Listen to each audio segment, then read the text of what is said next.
सर्वशक्तिमान परमेश्वर का धन्यवाद कि जीवित परमेश्वर एक और नया दिन नई आशाओं के साथ में, नए उस भरोसे के साथ में मुझे और आपको दिखाया है कि जिससे मैं सर्वशक्तिमान परमेश्वर का धन्यवाद कर सकूं और उसके उपकारों का धन्यवाद करूं, क्योंकि वो महान है और अनुग्रह करने वाला पराक्रमी परमेश्वर है जो मेरी और आपकी चिंता निरंतर करता है।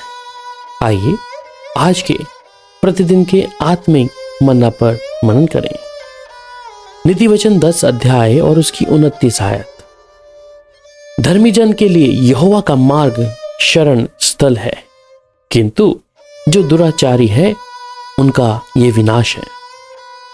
सर्वशक्तिमान परमेश्वर के कलाम को जब हम यहां पढ़ते हैं और दूसरे तर्जुमा में लिखा है कि यहोवा खरे मनुष्य का गढ़ ठहरता है परंतु अनर्थकारियों का विनाश करता है। बाइबल जो खुदा का पाक कलाम है जिसे मैं और आप पढ़ते हैं, कलाम इस तर्जुमे में कहता है कि धर्मी जन के लिए यहोवा का मार्ग एक शरण स्थल है, परंतु जो दुराचारी है, जो दुष्ट है, अनर्थकारी है, उनके मार्ग में विनाश ही विनाश परमेश्वर ने रखा है। मेरे प्यारे भाई और बहन, जब आप आज सर्वशक्तिमान परमेश्वर के सामने अपने आप को समर्पित किया है, ये सर्वशक्तिमान परमेश्वर जो न्याय का काम करना और कहते हैं जो धर्मी को आनंद देता है, परंतु परमेश्वर उन अनर्थकारियों का विनाश ही के कारण जान पड़ता है। हमारे इर्द गिर्द में हम देखते हैं कि हम प्रभु आपके साथ निरंतर विश्वास योग्य चल रहे हैं। हमारे जीवन में प्रभु हमने हमेशा आपको सर्वोत्तम पहला स्थान दिया है, फिर भी हम देखते हैं दुष्ट आकर कई बार हमारे जीवन को तकलीफों के साथ, निंदाओं के साथ, ऐसी ऐसी बातों के कारण हमारे मन को दुखी करता है। या परमेश्वर के लोगों को कोई व्यक्ति अगर किसी ना किसी तरीके से उनकी हानि के विषय में सोचता है तो स्वर्ग का परमेश्वर क्या उन्हें ऐसे छोड़ेगा? परंतु वचन कहता है कि परमेश्वर खरे मनुष्य का गढ़ है और वो जो अनर्थकारियों का विनाश करता है। अनर्थकारी लोग जो परमेश्वर के लोगों को उनके लिए अलग अलग योजनाएं बनाकर उन पर कहीं ना कहीं हानि दोष लगाकर उनके जीवनों में परमेश्वर की उपस्थिति को खत्म करना चाहते हैं, परंतु याद रहे मेरा परमेश्वर उन दुष्ट लोगों का नाश हो जाएगा और जो यहोवा के शत्रु खेत की सुतरी घास के समान नाश होंगे, वे धुएं के समान बिलाए जाएंगे। इसलिए वो कहता है मैं उन्हें यहोवा द्वारा पराक्रमी करूंगा और वे उसके नाम से चले फिरेंगे। यहोवा की वाणी है। जो खुदा के धर्मी लोग हैं, परमेश्वर उनके लिए वायदा करता है जकरिया 10 अध्याय उसकी 12 में कि मैं उन्हें यहोवा द्वारा पराक्रमी करूंगा। परमेश्वर आपकी ओर से लड़ेगा, वो आपको बल और शक्ति ताकत देगा। इस बात से भयभीत ना हो कि वो दुष्ट जो आपको दिन दोपहरी या किसी ना किसी कारण आपके मन को शोकित करता है, आपके जीवन में बहुत सी परेशानियों को लेकर आता है। इसलिए आपका मन किसी भी प्रकार से दुखी ना हो, किसी प्रकार से आपका मन बेचैन ना हो, क्योंकि आप इस बात को जान ले कि सर्वशक्तिमान यहोवा पराक्रमी परमेश्वर है। वो मुझे थाम लेगा, वो मेरे पांव को मजबूत करेगा। इसलिए यशाया बहुत अच्छे तरीके से कहता है इस विषय में, परंतु जो यहोवा की बाट जोते हैं वे नया बल प्राप्त करते जाएंगे। इसका मतलब कि दुष्ट या अनर्थकारी आपके जीवन में नाना प्रकार की परीक्षाओं को या ऐसी योजनाओं को लेकर आता है, परंतु जब आप अपने परमेश्वर की ओर आशा बनाए रखते हैं, आप शांति रखते हुए परमेश्वर के ऊपर भरोसा रखते हैं, वो नया बल प्राप्त करते जाएंगे और आप उन उकाबों के समान उड़ेंगे और वे दौड़ेंगे और शर्मित ना होंगे, चलेंगे और थकित ना होंगे, क्योंकि यहोवा धर्मियों का मार्ग जानता है, परंतु दुष्टों का मार्ग वो नाश हो जाएगा। इसलिए फिलिपियों 4:13 कहता है जो मुझे सामर्थ देता है उसमें मैं सब कुछ कर सकता हूं।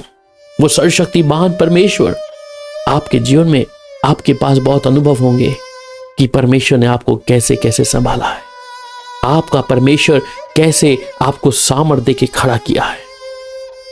हमारे सबके जीवनों में कई कई प्रकार की परीक्षाओं को देखते हैं, कई लोग दोष लगाते हैं या कई लोग किसी ना किसी बात से परमेश्वर के धर्मी को गिराने के लिए या उसके विश्वासियों को परमेश्वर की हजूरी से दूर जाने के लिए ऐसी योजनाएं बना के लेके आते हैं।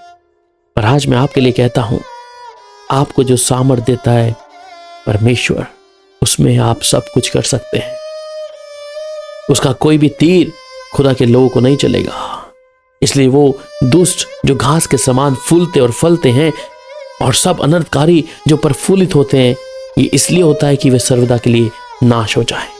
इसलिए मेरा परमेश्वर जिस पर हमने भरोसा रखा है, वे बल पर बल पाते जाएंगे।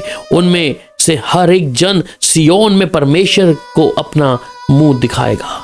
उस दिन वो कहता है कि मुझसे कहेंगे, हे प्रभु, क्या हमने तेरे नाम से भविष्यवाणी नहीं की और तेरे नाम से दुष्ट आत्मा को नहीं निकाला और तेरे नाम से बहुत अचंभे के काम नहीं किए?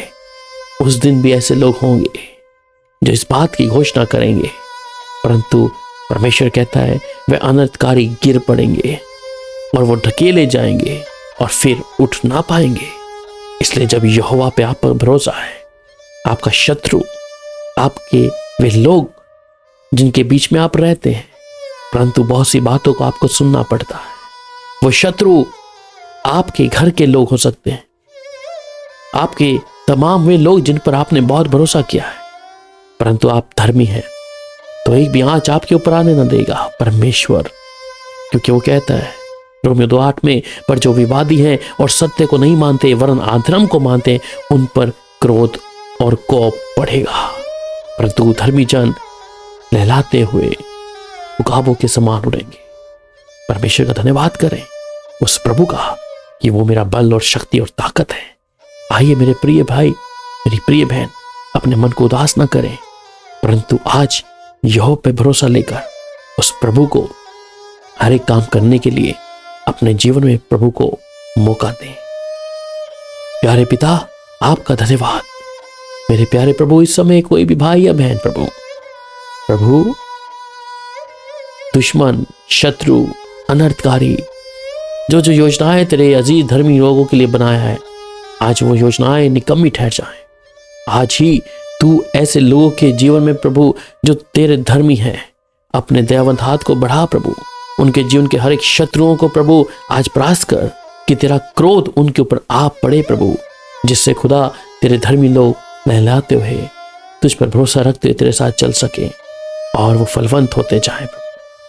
तू इनकी ओर से लड़ प्रभु जी।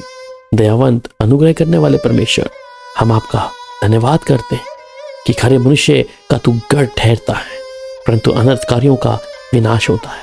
इसलिए हमारे जीवन से हम भी अपने आप को जांचें कि हम भी प्रभु के साथ विश्वास योग्य रहें, हमारे जीवन से कोई अनर्थ का काम ना होने पाए प्रभु। ऐसे लोगों को प्रभु मैं तेरे हाथों में सौंप देता हूँ।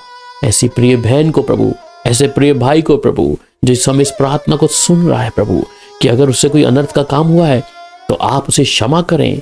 जब उसका मन तेरी ओर टूटता है तो स्वर्ग का परमेश्वर अपनी दया को निरंतर बनाए रखे।